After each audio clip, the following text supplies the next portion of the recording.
Assalamualaikum warahmatullahi wabarakatuh. Salam sejahtera bagi kita semua. Dewan juri yang saya hormati dan hadirin yang saya banggakan.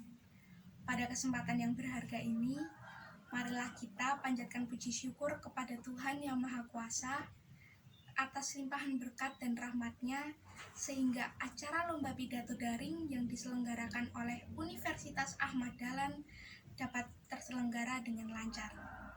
Izinkan saya, Katarina Sienananda dari SMA Negeri 4 Yogyakarta, menyampaikan gagasan terkait dengan tema Utamakan Bahasa Indonesia, Kuasai Bahasa Asing, Lestarikan Bahasa Daerah. Salah satu identitas dan jati diri negara Indonesia adalah bahasa Indonesia. Pernyataan tersebut diperkuat juga dengan adanya Undang-Undang Dasar Negara Republik Indonesia tahun 1945, pasal 36 yang berbunyi, bahasa negara adalah bahasa Indonesia.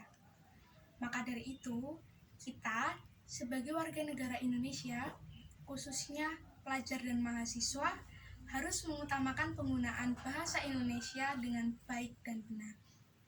Mengutamakan penggunaan bahasa Indonesia dengan baik dapat diterapkan secara tertulis, misalnya dengan membuat karya tulis menggunakan bahasa Indonesia dengan baik menurut Pedoman Umum Ejaan Bahasa Indonesia.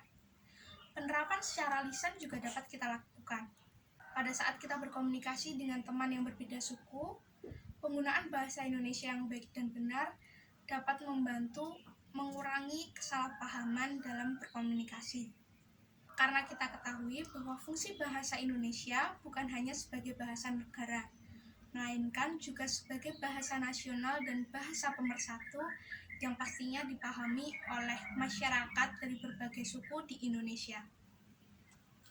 Namun, pada saat ini, banyak di antara kita yang belum mengutamakan penggunaan bahasa Indonesia dengan baik dan benar. Bahkan, ada pelajar dan mahasiswa yang menggabungkan bahasa Indonesia dengan bahasa lain, seperti bahasa Inggris contohnya. Akhirnya, tatanan bahasa Indonesia menjadi rusak dan bisa membuat situasi menjadi tidak formal. Namun, tetap ada sisi positif dari penggabungan bahasa Indonesia dengan bahasa asing. Salah satunya adalah kita menjadi lebih cepat untuk menguasai bahasa asing. Karena dengan kemampuan berbahasa asing, kita jadi lebih dimudahkan untuk berkomunikasi dengan warga negara lain. Dan juga dengan kemampuan tersebut, kedepannya negara Indonesia akan lebih bisa bersaing dengan negara lain di lingkup internasional. Kita juga memiliki bahasa daerah yang harus kita banggakan dan lestarikan.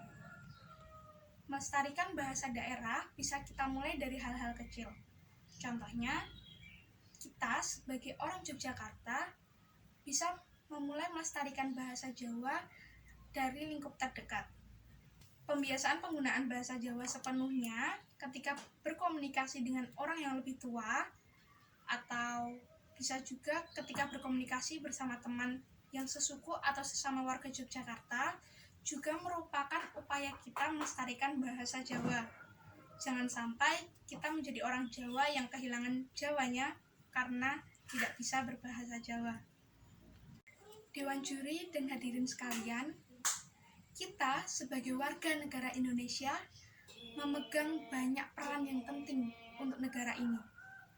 Mengutamakan penggunaan bahasa Indonesia dengan baik dan benar di dalam kehidupan, menguasai bahasa asing, sehingga kedepannya negara Indonesia dapat lebih maju dalam persaingan di lingkup internasional, serta melestarikan bahasa daerah melalui kebiasaan-kebiasaan kecil kita, agar bahasa dan budaya daerah tidak luntur oleh karena budaya asing. Demikian yang dapat saya sampaikan. Mohon maaf apabila ada kesalahan dalam tutur dan sikap saya. Terima kasih. Wassalamualaikum warahmatullahi wabarakatuh.